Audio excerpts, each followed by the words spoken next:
এই দেখো বন্ধুরা, আমি কচু ধুয়ে পরিষ্কার করে কেটে নিয়েছি। কচুটা এবার সিদ্ধ বসাবো। আর এই যে তিল দিয়ে আজকে তিল কচু রান্না করব। কচুটা সিদ্ধ বসে দিয়েছি। কচুর ভিতরে লবণ দিয়ে দেবো।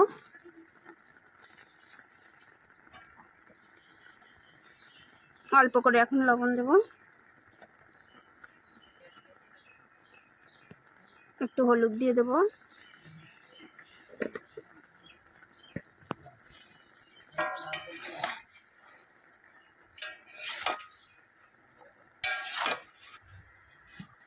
নেড়ে চেড়ে নিলাম একটু, এবার ঢেকে দেবো।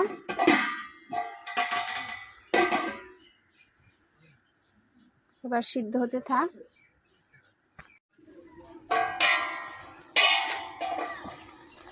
কচুটা সিদ্ধ হয়ে গেছে, এবার আমি নামিয়ে নেব, জল ঝরিয়ে নেব।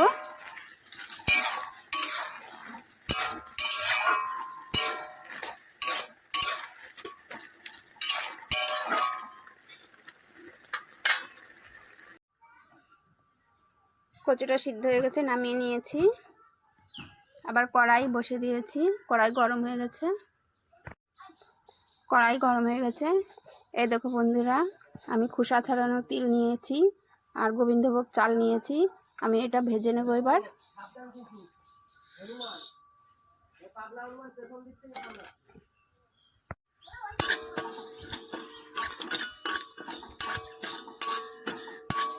তিল আর গোবিন্দভোগ চালটা আমি ভালো করে ভেজে নেব।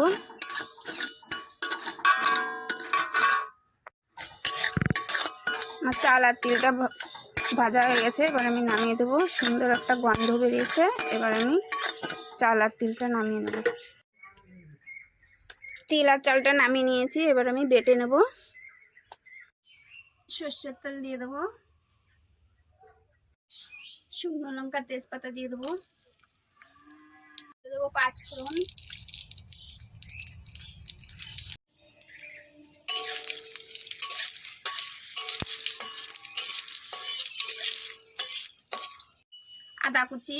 আদা কুচি রসুন কুচি আর লঙ্কাটা দিয়ে দেবো।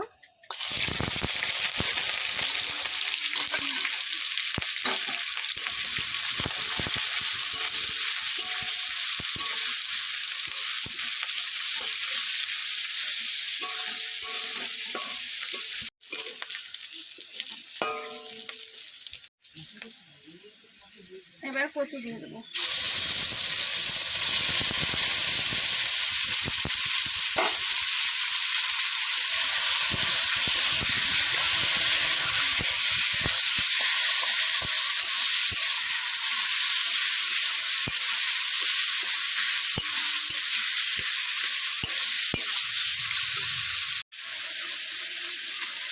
সিদ্ধ করার সময় হলুদ দিয়েছি, এখন কম করে হলুদ দেবো। এখনো লবণ কম করে দেবো, সিদ্ধ করার সময় দিয়েছিলাম তাই এখন কম করে দিয়ে দিলাম।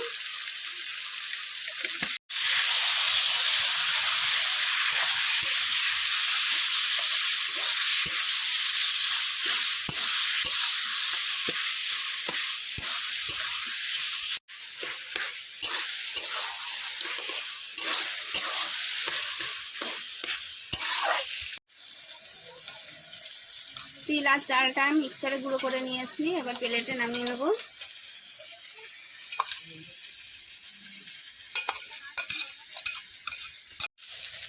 সামান্য চিনি দিয়ে দেবো।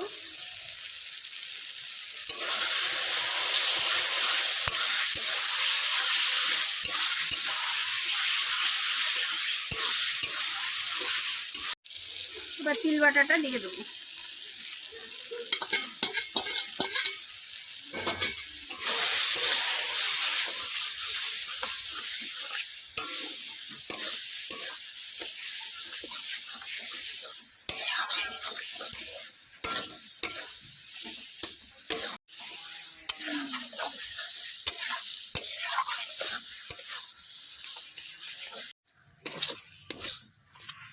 কচু শাকটা হয়ে গেছে, এবার নামিয়ে দেবো। এরকম বন্ধুরা কত সুন্দর হয়েছে, আঠা আঠা হয়েছে। এবার নামিয়ে দেবো।